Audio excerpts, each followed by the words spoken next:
divisions where they have their free content and their more premium stuff. This is usually how most people who enter the creator economy without prior experience making money start earning income, even hundreds of thousands of dollars. But like the creators who build this framework for themselves and to make millions from their platforms, because they usually don't just employ just one method. If you are subscribed to the newsletter, then you've probably already read this. So I'll just be reading the newsletter. It really explained this so perfectly. 91% accuracy anyway. Doing what you love has always been mystified as something only a rare few can do. And for the rest of us, you do it at the cost of your material success. But in 2024, there is an almost perfect framework for doing what you love and making a living from it. Passion, platform, productize. There's a lot of people on the internet talking about it. My own name for it is the creator framework. It's the most straightforward path to monetizing your passions, and it's what every rich and famous internet personality is currently doing. Like the Kylie Jenners, that's how she went into the 900 millions. I think it was in 2019, somewhere around there. It was much easier for them to capitalize fully on internet marketing because they already had entire teams to help manage their systems, from content creation, content distribution, and product creation and product distribution. Like, it's not impossible, it's just very difficult to do all those things by yourself, especially when they were doing it. But with the recent explosion of online tools that are designed to make us a more productive species, anybody can do it with a good enough phone and an internet connection. All it takes is them building a brand around themselves or being credible in a certain area of expertise. They either join the economy having already built authority on a topic offline, like Alex Hormozy did, or Andrew Tate, or they build credibility on the platform by teaching as they learn, like Hamza and Danko, First Man. I'll link to those creators in the description. You should check them out. Even if you're not into like their main content, their content is so broad that I think there's a little something for everyone. So anyway, a content creator's audience is always people who are one or several levels of awareness below them with regard to that area of expertise. So I noticed, no. So I think it was Make Money Matt. I'll have to go and verify. I'm not sure which YouTuber said this. But they identified, it might have been Brett Malinowski. They identified 4 types of content creators who eventually transition into being entrepreneurs. There's one, the synthesizer. And this person learns a bunch of information, then they remix it to be relevant and actionable to their audience. They study a variety of concepts and create new concepts from those. Like me, like what I'm doing with this creator typology system. So the way they usually monetize is by selling their more advanced teachings, either as a product, service, or membership. But they gain an audience by giving away a lot of good, actionable advice that does help people get results. They just charge more for the really, really, really good stuff, the fresh shit. Then there's the curator. This person collects a bunch of information on a certain topic, then they evaluate its usefulness, importance, relevance, etc. They don't create any new info, they're just reporting on the quality of information. Like, oh, this versus this is better than this. Comparing this and this is what I would say. And then there's the technical trainer. This person studies and experiments with a bunch of different tools relevant to a niche or many niches, and then they teach other people how to use those tools at scale using these platforms like social media. So these like people like the origami artists that you see who teach you how to fold paper into all these kinds of shapes like hearts and cranes, dumbbells, stuff like that. There's also people who teach how to use latest technology that's been released or internet tools, like the people who show tutorials for AI tools. You know, you'll find some of those videos like that on my channel as well. I'm doing technical trainings of like I love PDF or Canva or something else. So then there's the no, oh, so this leads me to another point I don't want to forget to make. Among all these 4 types of creators, there is a lot of crossover, but you need to look at the creator for what they predominantly are. Yes, most creators, if not all, eventually do something in the style of one of the other three creation styles in addition to their main one. It's like there's the there's the dominant creation function, then there's the auxiliary creation function, tertiary. You know what I'm saying? So now do you see the crossover with the Myers-Briggs typology system and the creator system? So anyway, number four is the reporter, and entertainers also fall under this category. This person stays up to date on recent news in their niche and just tries to provide fresh happenings frequently. They're not obligated to comment or provide new perspectives. Their content just has to be new and novel. And like not even necessarily novel, just new. For example, the people who were doing daily updates on Andrew Tate while he was in prison established themselves as reporters by simply reading the news daily, watching his platforms for updates, and then sharing that information in a distilled way to their audience. Because it was such a hot topic that was trending at the time, but there were few people covering it from the angle of supporting Tate. The people who did report on Tate from a positive light ended up becoming way more credible, especially as the case dragged on, and then it just became more and more apparent that there wasn't that much that the Tate brothers were really being arrested for, that a lot of it was overblown. All creators follow a similar framework, and I'll outline each part of the framework along with which vehicles in the creator formula they align with. So the first one is passion, and in the creator formula, this aligns with the AI tools or content creation tools. It's also involved in profit if you choose to take it that far.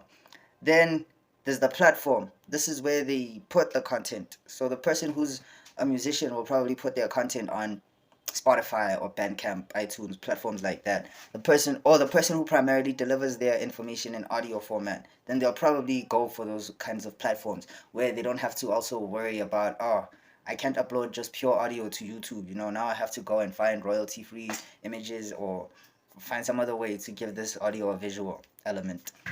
Then then there's the productized portion, and this is what they do with the many types of monetization methods that are available today, such as courses, memberships, their own products, merch, stuff like that. You'll find that in Annexure, I think C or B, in the Annexures. I'll show it on the screen right now. So yeah, that's one less problem to worry about for me, not my editor, who is also me. Number one, this is the passion and the AI tools in the creator framework. So they start talking about a thing that they enjoy talking about a lot. They create interesting and engaging content on the thing via content creation tools, which in 2024 are mostly, if not all, AI tools. And they use these tools to create large amounts of content in a short period of time so that they can be competitive, just keep their audience engaged. Number two, platform. They build their audiences on social media. Ideally, the ones that have built-in monetization features like YouTube and Rumble and Substack. Catch me there. Even with this level, they still have subdivisions where they have their free content and their more premium stuff. This is usually how most people who enter the creator economy without prior experience making money start earning income via AdSense and subscriptions. So find a list of social media with built-in AdSense on a next job B. Number three, productize. So these are the additional methods that the creator uses to generate additional income. They do this by either selling their own products and services or someone else's. There are also many methods to do this, such as online courses, coaching, and affiliate marketing. This stage is what separates those really top level creators from the rest of the creators who rely entirely on their platform's monetization. These creators build actual businesses from the audience that they have by getting them off their main platform and onto their email newsletter. The email newsletter is where the creator then runs their promotions and provides updates about the industry or the company or any news the customer might find useful or relevant or actionable. The income difference between these creators and other creators is astounding. The creators who rely solely on AdSense and built-in monetizations have a decent income within the tens and even hundreds of thousands of dollars. But like the creators who build this framework for themselves, I forgot. I think Make Money Matt calls it a symbiotic system. So the creators who build themselves a framework like this, they go on to make millions from their platforms, because they usually don't just employ just one method. Like on the annexure, I forgot if it was C or whatever. I'll put it on screen again. On that annexure, you'll see there's about 12 or 14 monetization methods that I listed, but those are only the ones that I listed. There are many more I haven't mentioned, and most creators, the ones I'm talking about who build this symbiotic system, employ more than one of those methods in order to like 5, 10, 50x their income, more than just AdSense alone. Like if you even listen to them speak, they'll tell you how much they make from AdSense, and it's like maybe $7,000 a year or a month for the really big creators. But then what they make from ads, what they make from their products and services along, like from having the traffic on the platform, then that is in the hundreds of thousands per month or year, more over a long enough time period. That's how these people become millionaires. I mean, if you were making 100K a month, it would be pretty difficult to not be a millionaire unless, you inflated your lifestyle. But again, another thing I noticed is that in order for these people to get to this level of income, they had to understand money first. They understood money, which is why they ended up making that much money. So they usually aren't reckless with it either. They just keep on compounding it forever, or for the foreseeable future. So I'm not saying you should go and try to make millions, if you want to employ this framework for yourself, like with the examples I will list later on. But I'm also not saying that you shouldn't. If you want to make millions, go make millions. Ain't nothing wrong with that. Get your bag, man. But here's how you can employ it for yourself as a synthesizer. I'm only going to give examples of synthesizers because, like, if I was explaining MBTI, I would do it from the lens of an INTJ, right? So it just makes sense to explain things from your own lens. And then, yeah, anyway, I'm sure, like, if you understand the concept with your own personality differences and your own personal experiences, you'll find ways to to employ the principles to your own life. Like these are examples, right? But there are underlying principles. I already taught you about the four types of creators. Now there's also going to be underlying principles that each creator, employs in their content creation. So you can be whatever type of content creator you want. Introverted, extroverted, warm, competent, you know what I'm saying? Yeah, that whole typology framework. Alex Hormozy gives this advice that you should give away the secrets and sell the implementation. I also want to include a piece of advice that Dickie Bush states, which is that there are two ways you can enter the creator economy. The Hormozy way, which is you already have secrets to give away, and now you're just giving them away to build an audience, or you are a complete beginner, you're a nobody, you've never done anything in your life. So you leverage other people's secrets. You listen to the Hormozis who are giving away their secrets. You distill them down even further to the people levels of awareness below you, because there are people who've never heard of Alex Hormozy. There are people who want business advice, but they've never heard it from him. So you also just help spread the message to your own little corner of the internet and then keep growing that corner. That's just one example. That's how Dickie Bush suggests you get into the creator economy if you're really interested. You are either established in your life offline with some area of expertise, like maybe your body or your business or something you've really studied, or you get online to become established and let your audience watch you evolve. That's exactly the method that Hamza employed. So, how do we employ Alex Hormozy's advice practically? Well, if you're already running a business or you're considering starting a business, then you just start teaching your secrets for free, the things you know about that business, discussing the industry, the things your customers pay you to do for them. Yeah, the things your customers pay you to do for them. Teach them how it's done or how they can do it for themselves. And then mention that if it sounds like too much trouble, then they can hire you to do it for them. This provides free value to your potential customer, who is for now just audience. The audience pays you with attention, shares, and comments. And because you're explaining a service you offer, you can just casually mention that they can book you to do it for them once in a while. It's gonna look hella sus if you're just consistently mentioning throughout every video that, oh yeah, and remember you can hire me, like you need it. Just be subtle, bro. Don't be needy about it. And you won't need to be needy. if your free content is really that useful. Like if people get a lot of value out of you, then they're gonna be more keen to pay for the additional value that you can give, which is the stuff that you charge for. So another way that you can make content is simply to make what you do more entertaining.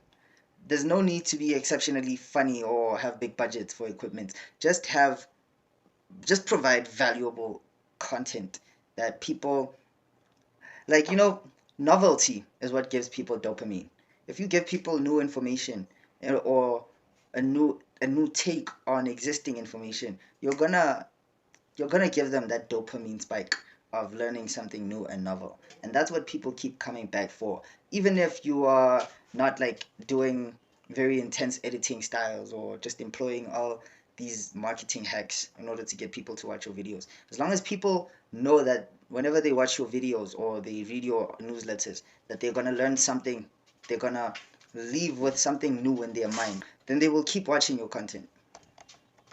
You will have to use the content style that dominates the platform you've chosen to be on. Like you're not gonna try and upload long videos on TikTok. That's not what the TikTok audience is for. Those people like really short videos.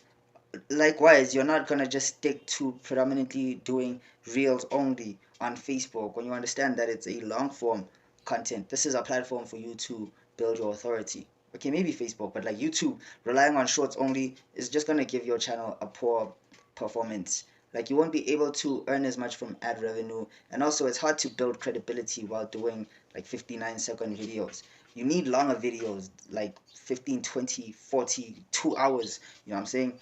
Where you are just really going deep into concepts so that people really can tell that, okay, this guy knows his shit. I'm gonna buy his stuff because he clearly knows his shit and he knows this much and he's giving away this much for free. I wonder what the paid stuff is like. That's why you need to keep going deeper and deeper in your content. Deeper, broader, both ideally. So next, now that you are on the platform that you've chosen to put your content on, right? in order to warm up people, in order to warm up your audience to the idea of becoming customers, you will first start by giving them a lead magnet. So this is a free piece of value that's incredibly similar to the value pieces that you charge for. So if you sell digital products, then you might give away of a somewhat limited version of the digital product, or you might give away another digital product for free so that you can make them more aware of what your stuff is like, so that they are more keen to buy the digital product that you are selling. That's just one example. This is what is called a lead magnet. I first heard this from Alex Hormozy as well. It's a magnet for leads. If you have a really good lead magnet, it's similar to, like, your content is also a lead magnet. They both just confirm your credibility and your authority so that people are more willing or have less now I want to use the word, but since I don't remember the word, I'm not going to waste recording time trying to remember it. But people have less misgivings, fewer misgivings about spending their money on your product because they realize that you are a reliable, competent, trustworthy figure.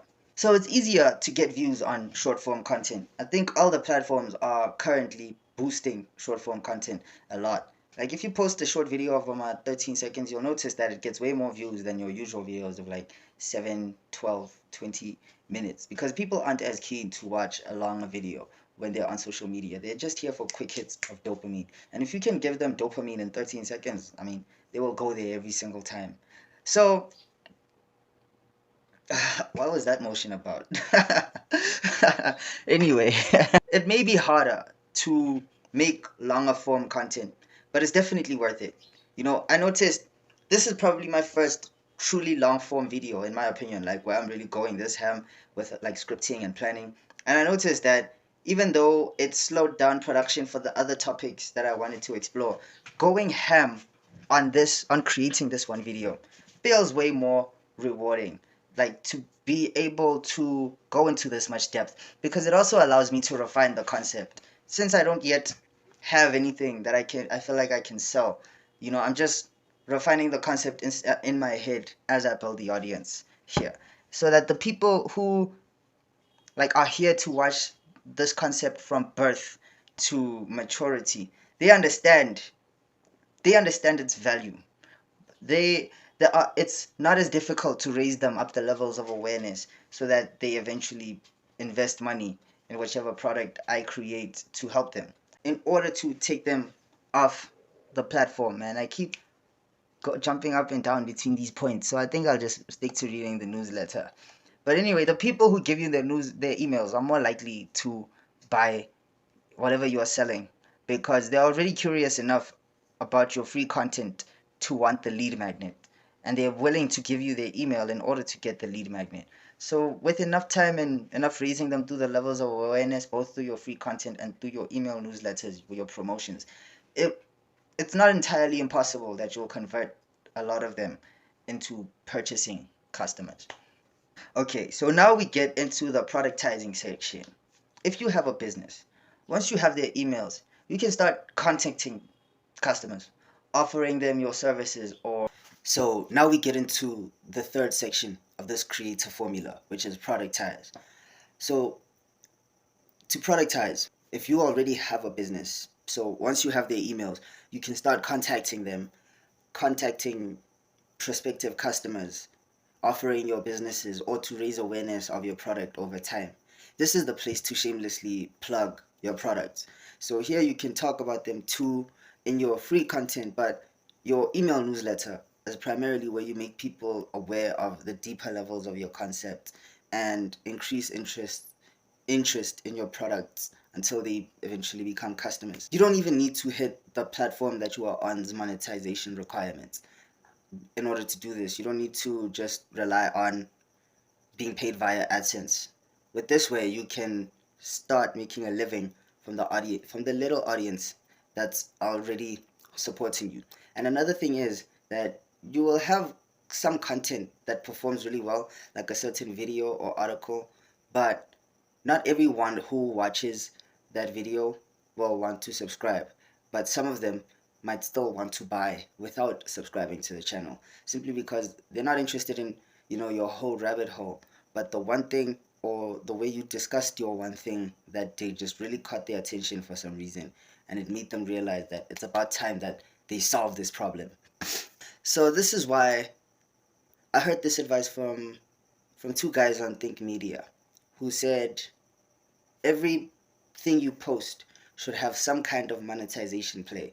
Even if you're not advertising something in the current post, it should be in some way linked to another thing in the future or the past that will allow you to monetize, especially when you're a small creator trying to make a living off YouTube. Um, if you so how do you productize when you don't already have a business? Well, if you don't already have a business, the way that you can employ this advice is by creating content in order to get people interested in your products before you make them. So if, for example, you're considering starting a cosmetics brand, you can start talking about cosmetics, teaching about the things that you know, the lesser known things about the cosmetics industry to showcase and increase your expertise. And if you don't know much, then you can just start talking about people who do know much. Just start learning and then teach what you learn via your own experiments, like with your own twist. This raises your viewers' awareness and loyalty to you so that when you finally launch your own cosmetics brand, then they're like, oh, finally, yo, this person has been talking about, clear skin tips for so long, and now they finally got this skin cream. I'm sure theirs must be quality because the free value that they've been giving me all along before trying to sell me this skin cream has worked. As you can tell, my skin is amazing. So if you're wondering, how do I launch a product without money? That's where these e-commerce platforms, the e-commerce portion of this formula comes into play now in order to launch product without having any money. There are a variety of e-commerce platforms that allow you to sell products through them, and all you have to do is list the product there. For example, print on demand and gig platforms like Fiverr. Print on demand platforms like Printify, Prodigy, SA Flyers, and gig platforms like Fiverr, Clickworkers, Upwork. You know, Another way that you can monetize without cash is by selling things that don't require lots of lots of money to make. So they shouldn't require any money or not much money in order to make. And these things can be other people's content, your own AI creations. You can sell access to a certain space online. You can sell digital products, which are my personal favorite. Is just I like money being as passive as possible.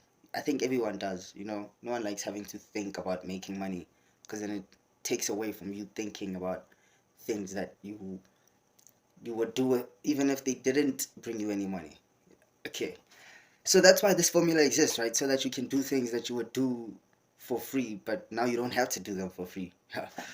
These no money products can be sold in order to get the initial chunk of cash that will help you stock up your first few batches of physical products. Because okay, when it comes to the cosmetics, I don't know if there are any online companies where you can just like list your ingredients however you want them and then they go and mix the thing. I don't know if there's such a thing, but yeah, you can find the examples of the creator formula for different businesses and interests in the next chassis, or it's like in the next section. So now I'm just gonna get into some examples of how this creator formula can be practically applied. So I'll do it for 7 categories of people: people already having businesses, people without businesses who have a passion, and people without a business or a skill set. Okay, so I'll be doing it for 7. Never mind. Let's just get into it. I'll be doing it for 7 categories of people, and there I will include people who already have a business, people who are already pursuing something but they don't yet have expertise, and people who aren't necessarily pursuing something that is an expertise, just more of a personal interest. So first up, for example, when we have a bakery. So you have a passion for baking. You wish you could do it without it taking up all your time and all your waking hours. And you feel like you. So, how to make money online if you are a baker. So you're someone who has a passion for baking. You wish you could do it without it taking all of your waking hours and all of your time, so that you can truly like enjoy it. But you feel like you've hit a ceiling in terms of your earnings while doing baking, and you just want to figure out how to keep doing the thing you love without becoming a slave to it. Well, the problem with most brick and mortar businesses is that they lack leverage. The owners of those businesses work so hard, but once the work is done and the payment is received, the reward ends there. There is no further credibility that is being built off that. So one way that any business that has a physical location can earn leverage for itself is through creating an online presence through content and code. But I think content is just way more necessary. Code eventually ends up including content anyway. So if they document every contract and also make the documentation an interesting piece of content to watch, then they can build their credibility on a large scale, not just by relying on word of mouth or customer referrals or the one customer that they just helped. And I've seen a barber on YouTube do this. I'm not sure, I don't think it's daily. Maybe it used to be once upon a time, but he posts frequently of just himself doing people's haircuts. And of course, since many people don't do many things differently, he does post himself like doing a lot of similar haircuts. The people's heads are different, sure, but he's documenting himself with every single contract and establishing himself as the guy who does every fade perfectly. And that's what you need to do when you're a business that is primarily serving a physical product or service. You need to document it online to, you know, get more benefits from fulfilling that contract. And the further benefit is branding. Branding yourself as the guy who does this thing very well every time. For one, you can start by posting engaging and interesting, helpful content to a social platform like YouTube and Facebook. From once or twice a week, a video and maybe an article that explains your process or the next experiment or any topic that seems to be or can be made interesting around your industry. So if you enjoy baking, if you love this thing and you've been doing it for a while, or if you're really interested in it and you haven't never done it, you probably are curious about a lot of things, or you have learned a lot of things that you were once curious about that just blew your mind when you learned them. Those same things will blow someone else's mind when you talk about them on a platform like this and really show them in like your own kind of representation, whether visual or text or any kind of media. Once you let someone else come to the same epiphany as you, again, it's all about talking to people one level of awareness or more beneath you. So, you it means them being several levels of awareness below you means there are certain epiphanies that they haven't reached that you have. Go and help them reach those epiphanies. Number two, you can boost your post with either cheap ads or sharing them into relevant groups across the entire internet to gain a following. So, after you post your video to YouTube and your short to Facebook, then you just go posting the text info, the information in that video, just maybe a few bullet points, put them in relevant comment sections here and there, and then maybe link to the full video at the bottom of those comments. Don't just go there and like spam dropping your links in people's pages unannounced. No, like provide value to the page, by providing a very insightful comment that will keep other people engaged on that person's original post, but also allow other people who come through that post, who discover you through that person's post, to be able to reach you. So I wouldn't say it's a win-win. I mean, that you're clearly winning more if this person is like okay, now who's to say who's winning more, right? Who's to say? It just depends who's bigger, who gets more followers, more engagement from the whole thing, and those things are kind of difficult to predict, but I'm going off track here. And then number three, again, it's similar to number two. Here you just network with people in your niche, and every time you post something, then you share it with them, they talk about it, maybe they watch it too, they also share it with their audience, and then when they post something, you do the same thing for them. But that aside, you also have mastermind groups where you're like sharing interesting information and interesting content ideas and interesting discoveries in baking. And then those things help you all grow as a community of bakers. So this is another way to really grow online and build your self credibility. It's by also leveraging the credibility of the people in your industry, your collaborators, your competitors who could become collaborators. And it's pretty easy. It's fairly easy to create content with just Canva. Honestly, I think with just Canva. Maybe ChatGPT too for like script writing and as well. But I think Canva has so many tools within it. That's how I think it operates. When you go to the apps section, you'll notice that it's just a bunch of other people's apps that are within Canva. Speech generators, image generators, video generators. So yeah, with ChatGPT and Canva, yeah, you can make these pieces of content easily. And most of these platforms, again, I don't think they'll be here, but I guess I'll put them, maybe I'll create an extra for them. I'll put them here on screen right now. But yeah, just some tools that you can use to create content. I didn't put all of them, brothers. Like there are 10. Would you believe me if I told you there are tens of thousands of AI tools just for content creation? Not just AI tools generally, no, just for content creation. And then there are tens of thousands of AI tools for research, for academia. Dude, as soon as, ChatGPT really was Pandora's box, bruh. So, anyway, back to how you can create content. Canva is just the best, I recommend Canva to anybody at any level of content creation. Yeah, no, Canva is just the shit. So now that you've covered passion and platform, how do you get to productizing your baking passion? See, if you saw an extra C, you'll notice there are many options for how you can monetize your audience. And for this example, let's go with one. your existing business, or a course teaching your recipes and other tips, a coaching or consulting cohort where you teach people one on one how to bake like you.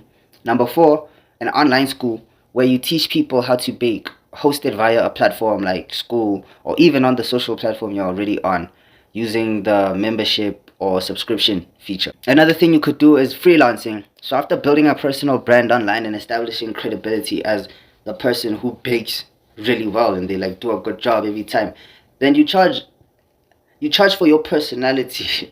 Legit, people will hire you to bake for them just because it's you. Even if there are other people who bake just as well as you, maybe even a little better, the fact that it's you when they've like built such an affinity towards you, it's kind of like having a celebrity chef there, basically. But you don't need to necessarily be a celebrity. You just are kind of a celebrity to your audience, even if you only have like 50K subscribers or 10K subscribers. So number six is merchandising. I don't think any personal brand can go wrong with merchandising. If your company's name is really neutral, or even if it's named after you, start printing t-shirts, caps and stuff. Aprons. After all, you are a baker. Aprons with your name and stuff. Those will fly. And then number seven, you affiliate to products related to baking. And this would be another way for you to make content, because in addition to showing your own experiments, now you can also do affiliate marketing by using the product you are affiliating for in the videos.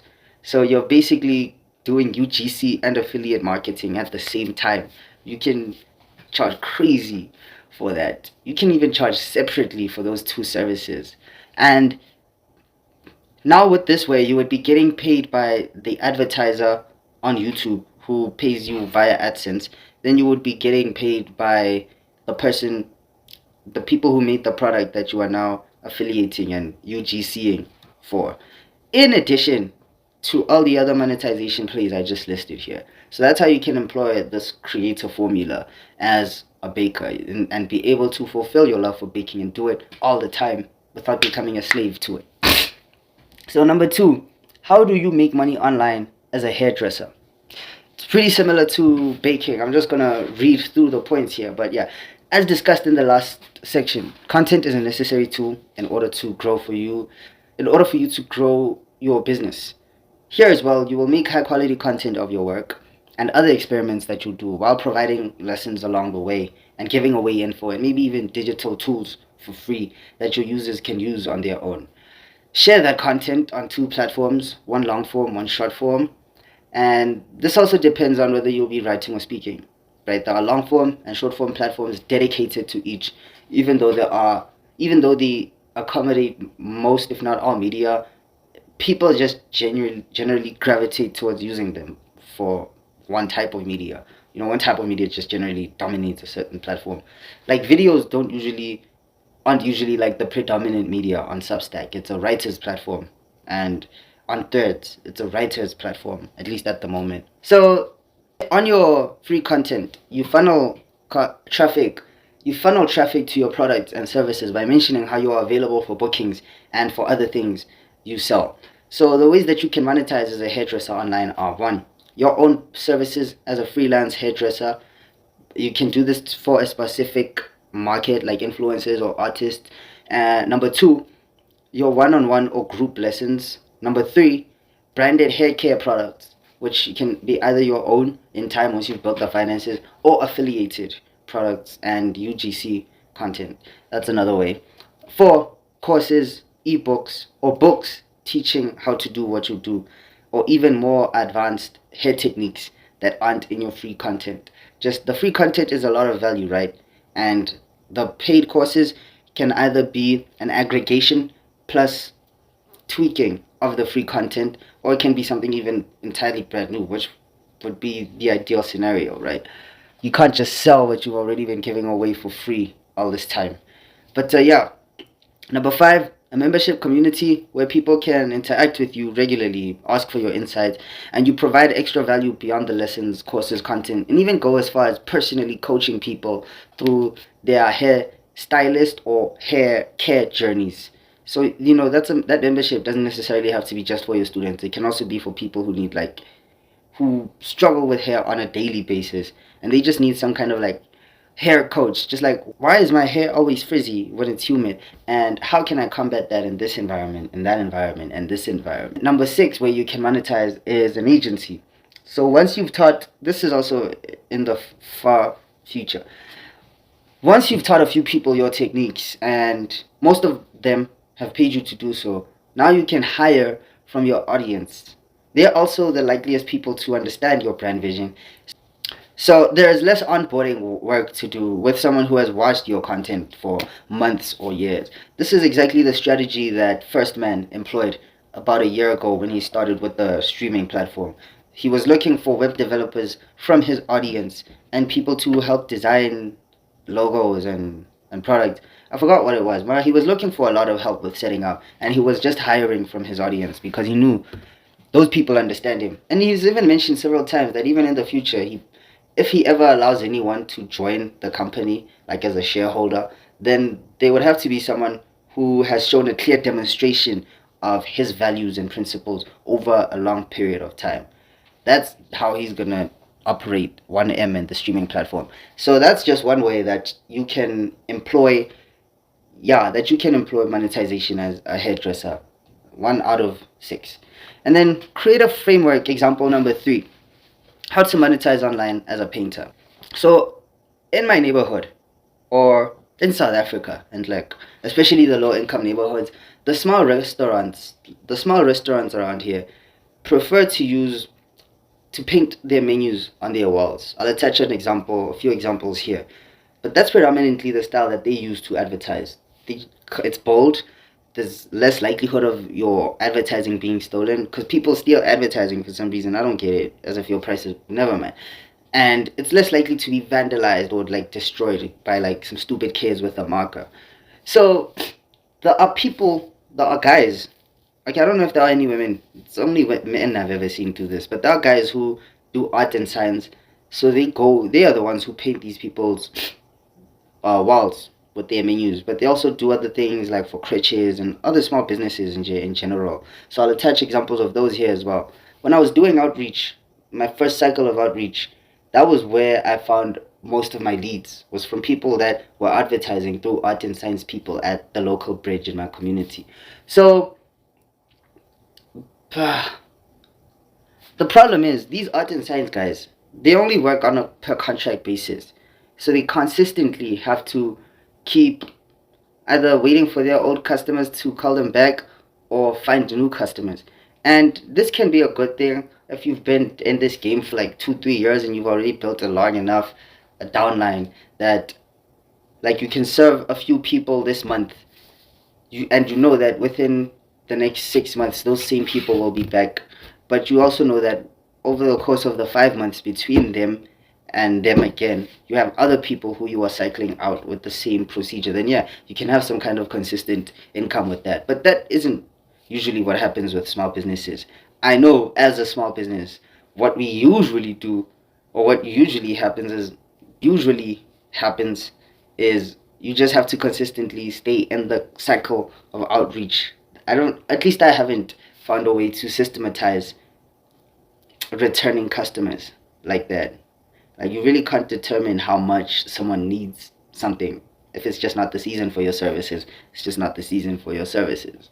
So if you're a painter looking to gain more leverage with your work, then start documenting it, teaching your techniques, creating your before and after paintings as videos, editing them in an engaging way, and then growing a following on 1 or 2 platforms. So these art and science guys, they could have documented the blank wall, right? Take a picture or maybe a video of it and just talk about, oh, this is what we're going to do. Then some videos as they are doing it, and then videos of the final product, right? Then they edit that in a really cool, engaging way, for like a fast-paced way for TikTok and the like and stuff like that. So here are some ways that you can monetize as a painter or someone with a painting, drawing talent or anything like that. You can monetize your own services. So you can target your services towards a high leverage audience, like people with really lots of funds to spend on your thing. I didn't attach an example here. I wonder who that would be. If I wrote this in the newsletter, I must have been thinking of a certain demographic at the time. But like, who would be someone that you do them a painting or some kind of outside painting, some kind of branding, promotional painting, and then it's the highest leverage possible. Probably people in like well populated areas, well known people, well known businesses, so that whenever their customers read their signs and price list, then there in the top right corner they see by Peter Art and Science. You see, so that's one way that you can do it, is by leveraging your own services. So as you document all your contracts and the things you know, painting, teaching people things they can do at home on their own, you mention, like with the other two examples, that, yo, if it sounds overwhelming, just remember I do this so you can hire me. Yeah, and then, of course, that's when you're going to start eliminating people. Like, once, because you have the free content, right? But then once people start hiring you, then charging is all up to you. And that's where you decide who your customer avatar is. Is it going to be like really moneyed people, or are you just going to be affordable to everyone? That's up to you. Number two is teach more advanced lessons, teach more advanced techniques, or offer more personal lessons online. Similar to the hairdresser and the baker. Just offer to teach people what you do, because if there's an audience watching what you do, there is some interest around it, and there are people in the audience curious enough that they want to learn to do it for themselves, and they are willing to pay you to teach them. And number three, courses, ebooks, and books that teach your methods and philosophies around painting and how you created your style, and just, yeah. It's basically like teaching within the second example, but it's way less involved, more passive. So you probably have to charge less unless it's really an extensive course. Or, yeah, I think that's it. Why did I say you either? Yeah, you probably have to charge less unless it's a really extensive course. Whereas in number two, you can charge high prices because it requires your time and attention. Number four, you can do affiliate marketing for painting related product. So you can either do affiliate marketing or UGC marketing. I think UGC is really popping off right now. And they pay you for the video, not just based on whether people buy it. So it might be a little harder to get into, but if you've already built an audience, then you're of 200-300 people or more, then yeah, your submissions are more likely to be considered. Number five, you can start offering your services on gig platforms like Fiverr or Upwork, or other means, like via your own landing page and Calendly setup. Like you can set up your own ordering system for people to contact you and be like, yo, can you come do this for me, or can you paint this for me, stuff like that. You don't necessarily have to be on the gig platforms. That's just an example. And then number six, you offer your own painting related physical products. So again, this might be in due time. Once you've built up the finances to really stock up all that stuff, then yeah, you can start selling products that people use to paint, like paint brushes. What's the thing? The thing that the kids, the benzene. I'm not a master painter. I'm just a guy here with a theory, okay? You guys, you painters know what products y'all use. So I'll leave that part up to you. If you really, I wanna set this system up, then yeah, I can help you. I can guide you through it. But when it comes to things of expertise, a lot of it is gonna rely on you, bro. So number four, create a framework. Example number four, how to make money online as a psychiatrist. So psychology is one of the highest paying niches on YouTube, because people have really fucked up lives out here. Like, people are really going through a lot out here. And pain is the most evergreen business niche. And in 2024, there is a lot of pain. Like, economic struggles, joblessness, depression at an all-time high, addiction at an all-time high, confusion at an all-time high. So if you serve those pains like a psychiatrist does, then you are well positioned to make lots of money. I don't think there's any reason anyone who understands the human mind should die broke. But anyway, why do you think people... Never mind. No, I'm not going to get into that. That said, there's really no reason for anyone with any kind of psychosocial qualification to be broke. People are willing to do anything to escape their demons. And the great thing is that as a qualified professional, you're already credible. But you don't need to be a qualified professional to do this. You just need to be someone who's credible. So if you are someone who has dealt with a certain mental problem and overcome it, then you are also just as credible to speak about it as a professional who studied it but never experienced it except only through their patients. So you don't even need to learn marketing or sales for this one, really, just because of how potent the topics are. You just get on a camera or a mic and start talking about the thing that you know, the thing that you understand that people are struggling with. So lately, ADHD is on the rise. People are Googling a lot about ADHD and they want to learn a lot about it. So if you are a psychiatrist or therapist, I'm not sure what the difference is, and you are well versed in those kinds of mental conditions like ADHD, bipolar disorder, borderline personality, stuff like that, start talking about them. Because I guarantee people are searching for these things every day. There's such a fascination with mental illness these days. And I don't know where it stems from. I really don't. Maybe it's just a pop culture thing. Where so many people are, it's new to so many people, right? Um, so after you make these videos talking about the thing you know, right, then like with the other examples you just mentioned that, oh yeah, again, this is what I do, so if you want to book me for a call just to discuss blah blah blah, blah, blah, blah, blah, blah, these are the services I offer. You don't necessarily have to like solve everyone's problems. You can have your own service offering, your own package. I think that would be much easier, like a certain package that you create for a certain group of people, even though you are talking to a broad audience. When it comes to your services and products, you serve a smaller group of people and then expand with time, because then you're just going to be overwhelmed having to create a new offer from scratch each time someone wants to work with you. That's the agency model. They charge according to the client's needs. But again, I prefer to automate as much as possible. So if you can automate your pricing as well, that's even better. Anyway, as long as you, okay, so there are already channels on YouTube, both that are monetized and not monetized, that are already making like thousands of dollars every month from the services and the product that they offer, not just from AdSense.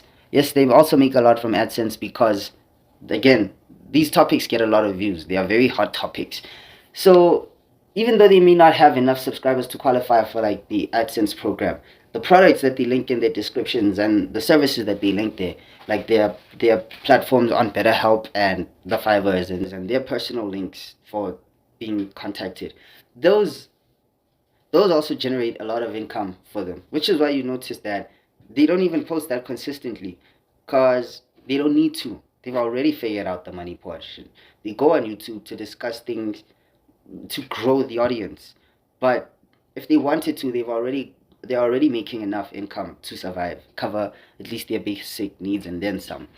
To grow your audience as a psychiatrist online, you just post content consistently and share it across platforms in a valuable way while providing value to people and then linking to your more value.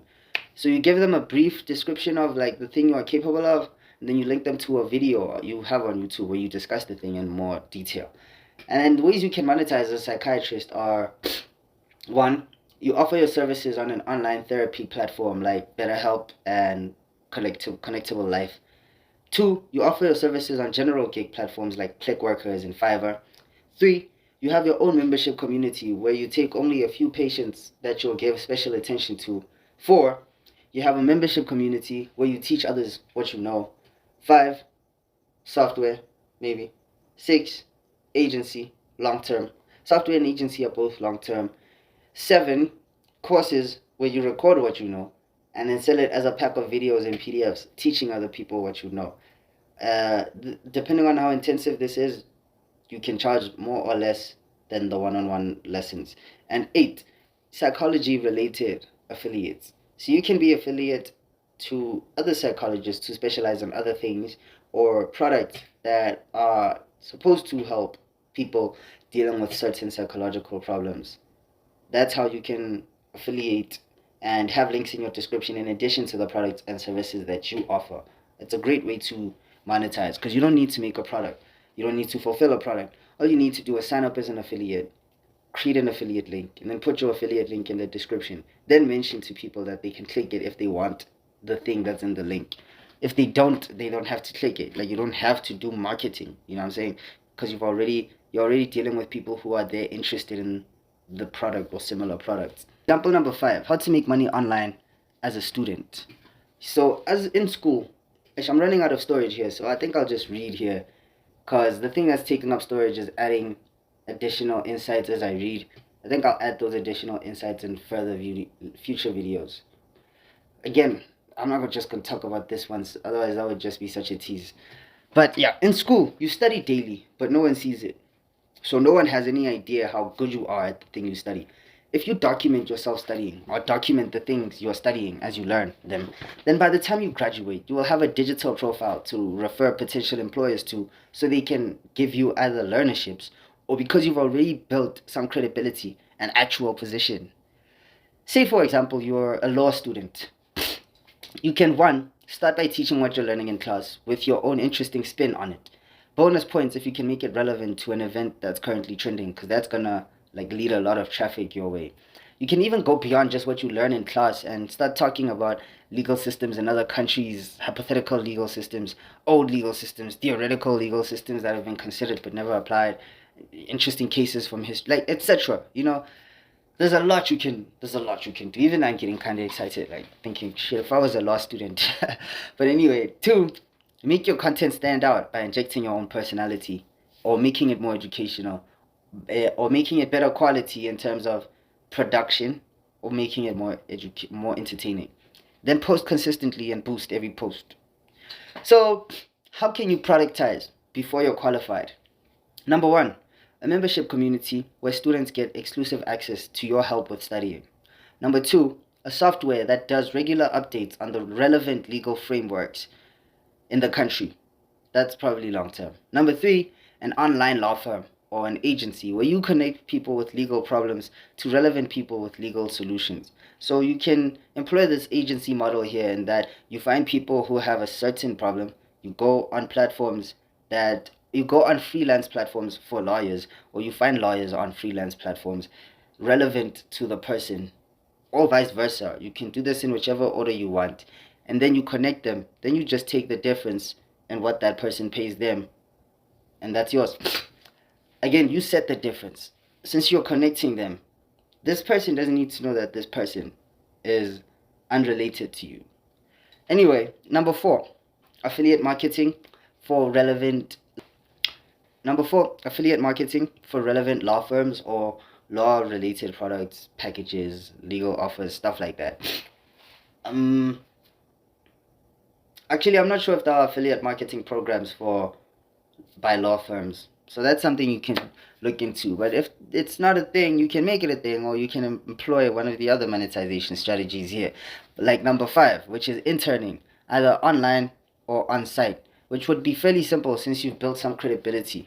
And then once you graduate, the ways that you can productize are: 1, courses and memberships where you teach what you've learned. 2, you can get certified as a notary so that you can legally qualify your students for the stuff that you teach them. So you did a 4-year course. You can teach them parts of the 4-year course for a much lower price and for a more specific field of expertise, and they only pay a fraction, right? But because they're each paying a fraction, you could probably end up making way more than you pay, maybe 2 or 300K over the course of 4 years or 3 years while studying your law degree, right? So then they come along and they pay you 7K for a course in only this group of selection of modules that you did, and then 100 people pay you 7K.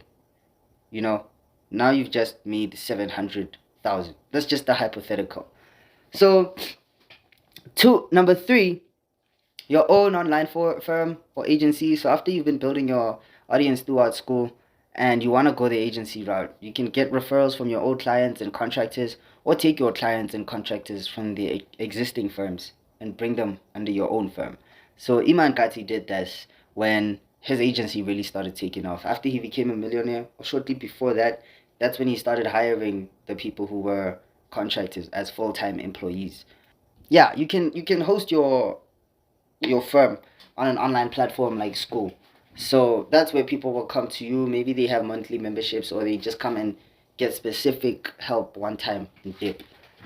Um, Example number 6: how to make money online as a programmer. Man, like, I'm really low on storage. I should just run through this, man. Yo, okay. I'm sorry if this is gonna seem a little rushed from here on out, but I'm trying to smash out all these, and this video is taking a while to record.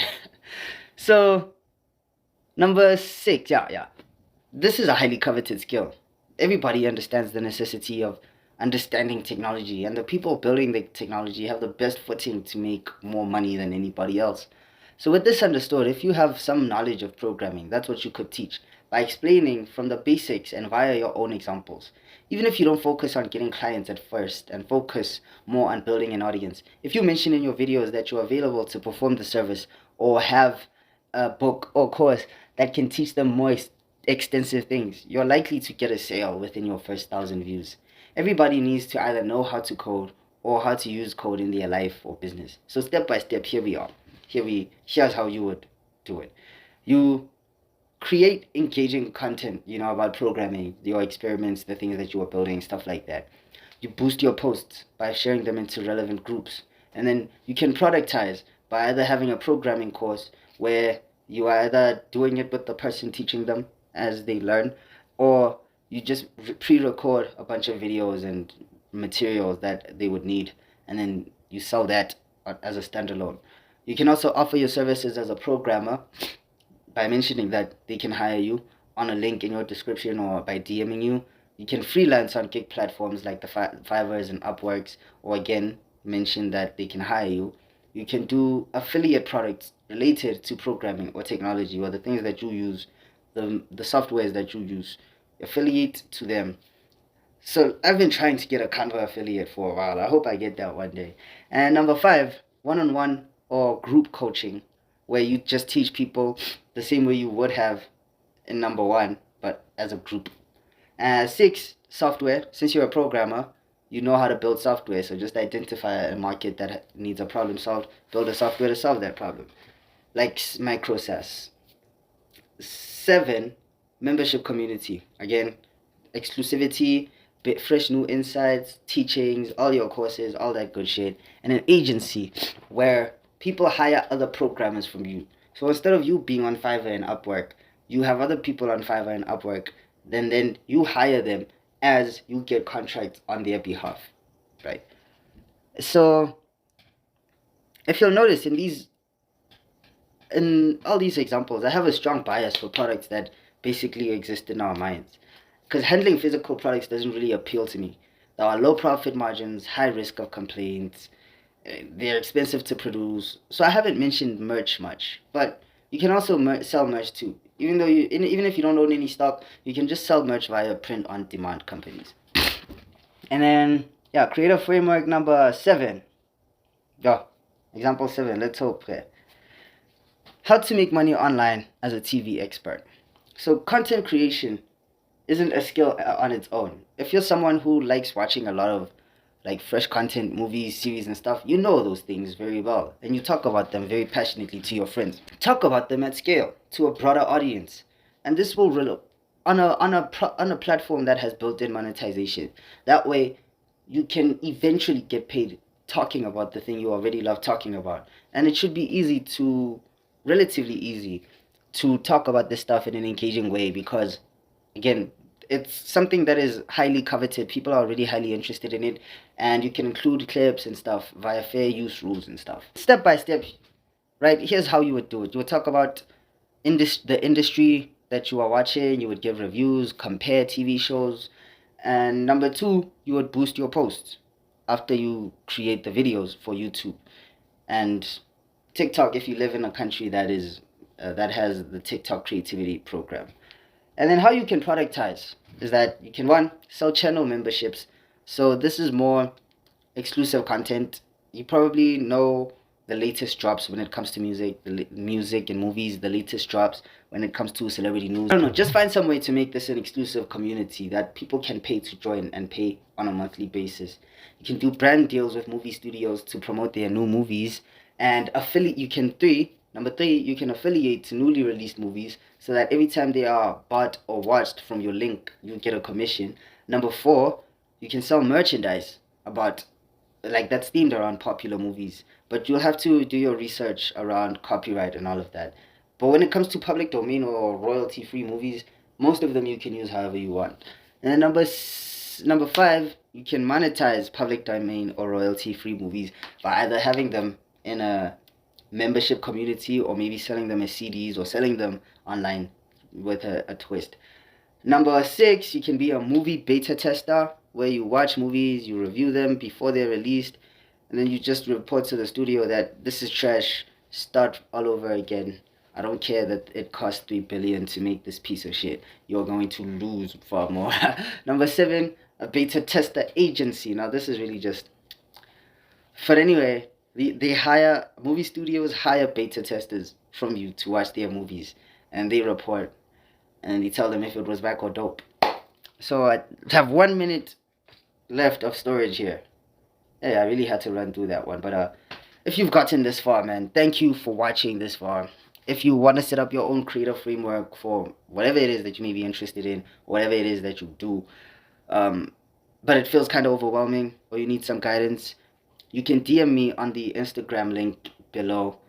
And yeah, we'll have a chat about how you can go about setting it up for yourself. If you found some value out of this video, subscribe, maybe share it with a friend who would also find some value out of it. And yeah, I'll see you in the next one. So subscribe if you want to see more fresh content like this. Peace.